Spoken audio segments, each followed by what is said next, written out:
आज बारात पुनः अपने अयोध्या में लौटी है। बाबा तुलसी लिखते हैं कि जब ते राम ब्याह घर आए, जब ते राम ब्याह घर आए, जब ते राम ब्याह घर आए, जब ते राम ब्याह घर आए, इतना मंगल मोद बधाए, इतना मंगल मोद बधाए, भुवन चारि दस भूधर भारी, भुवन चारि दस भूधर भारी, सुत मेघ बरसहि सुरधारी, सुत मेघ बरसहि सुरधारी, राम ब्याह घर आए, जब ते राम ब्याह घर आए, इतना मंगल मोद बधाए।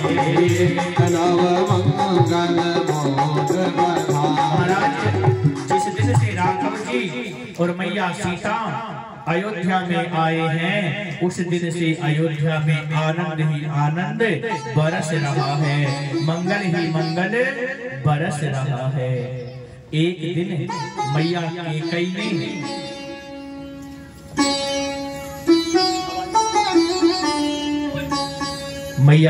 ने स्वप्न में एक महल को देखा, जो पूरा का पूरा महल सोने का बना हुआ था। मैया कैकेयी राजा दशरथ से कहने लगी, महाराज, मुझे जो स्वप्न में दर्शन दिया था वही महल मुझे चाहिए। राजा दशरथ ने कहा, देवी, वो महल बनाना साधारण नहीं है। पर मैया तो बड़ी जिद करने लगी, हमें तो वही महल चाहिए जो महल हमने स्वप्न में देखा था। तो राजा दशरथ की तो मित्रता इंद्र से थी, तो इंद्र के जो सेवक थे विश्वकर्मा जी से इंद्र ने कहा कि तुम राजा दशरथ की रानी कैकेयी जैसा महल कहती हैं वैसा महल बना कर आओ। जो जो स्वप्न में देखा था वो मैया वर्णन करने लगी, और उसी के अनुसार महाराज विश्वकर्मा जी महल का निर्माण करने लगे। धीरे धीरे धीरे धीरे स्वर्ण जड़ित वो महल बनकर तैयार हो गया। उस महल का नाम रखा गया कनक भवन। क्यों? क्योंकि वो सोने से बना हुआ महल था। और महाराज, जो ही मैया कैकेयी इस महल का गृह प्रवेश करके उसमें अंदर जा रही थी, तो ही मैया को खबर मिली कि राजा दशरथ को बारात लेकर जनकपुर बुलाया जा रहा है। मैया कैकेयी ने अपने मन में धारणा कर ली, मेरा राम विवाह करके आएगा तो इस महल को, अपने राम को मैं अपनी बहू सीता को मुंह दुखाई में प्रदान करूंगी। इतना प्रेम मैया कैकेयी राघव जी से किया करती थी।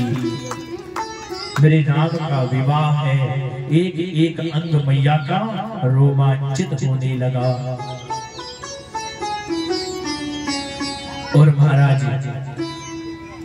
कहते हैं ना कि दुख की अपेक्षा सुख का समय जल्दी निकल जाता है। एक रात यदि दुख की हो जाए तो पूरी रात कटती है महाराज, और एक रात्रि यदि आनंद की हो जाए तो कब सवेरा हो गया पता ही नहीं चलता है।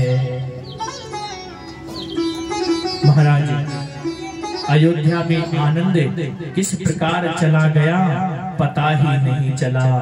एक दिन राजा दशरथ ने दर्पण में अपना चेहरा देख रहे थे, सो ही राजा दशरथ को अपने दाहिने कान के पास में अपने जो केश थे वो सफेद दिखाई देने लगे। राजा दशरथ ने मन में धारणा कर ली, अब हमारा बुढ़ापा शुरू हो गया है। देखिए कलयुग में आयु बताई है 100 वर्ष की, पर 100 वर्ष में इस आयु को 4 जगह विभाजन किया गया है। इसमें 4 आश्रमों की वर्णन किया गया है।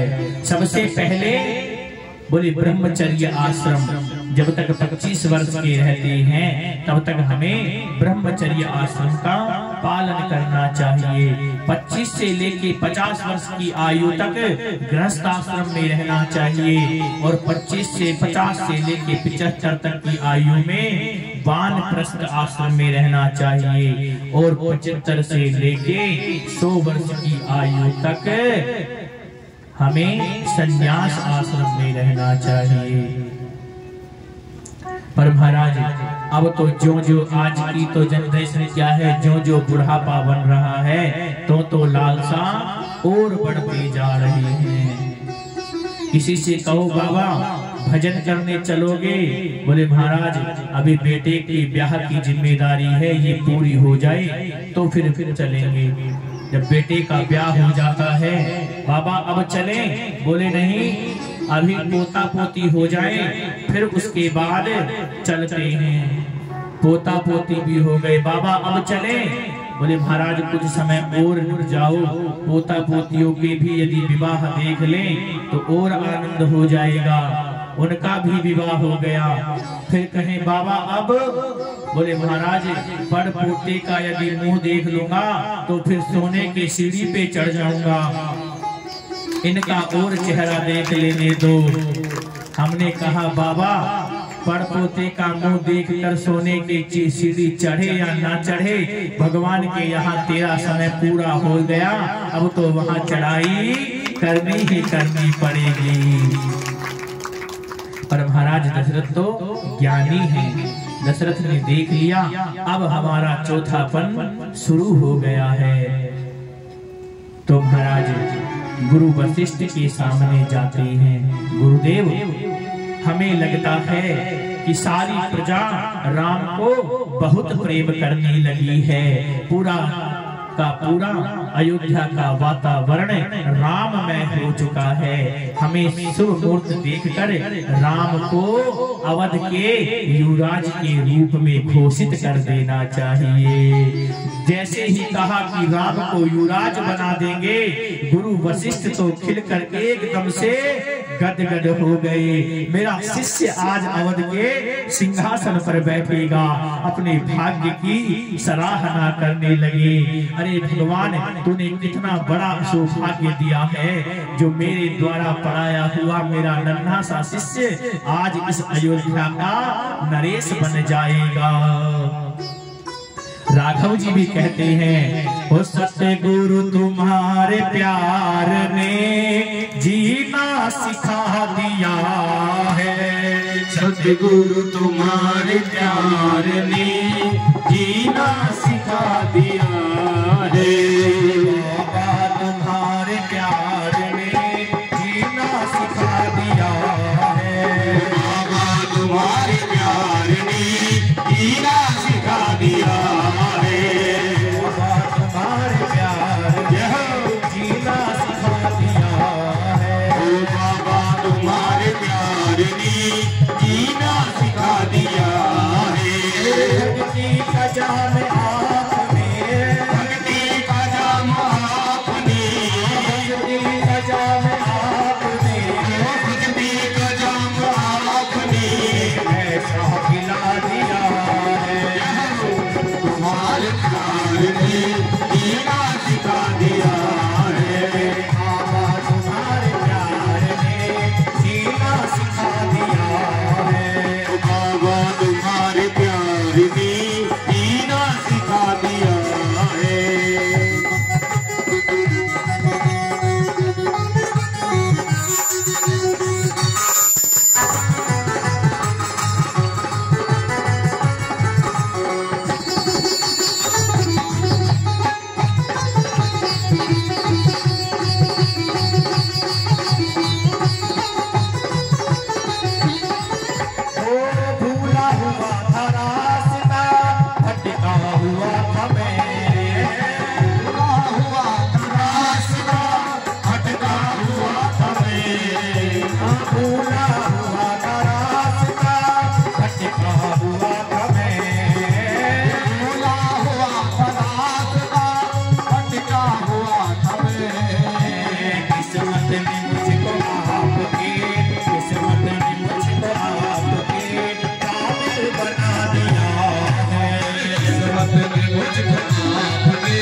आज तक सजदा नहीं किया, जिसने किसी को आज तक सजदा नहीं किया, जिसने किसी को आज तक सजदा नहीं किया, जिसने आज तक सजदा नहीं किया, वो सर भी मैंने आपके, वो सर भी मैंने आपके चरणों झुका दिया है, वो सर भी मैंने आपके चरणों झुका दिया है।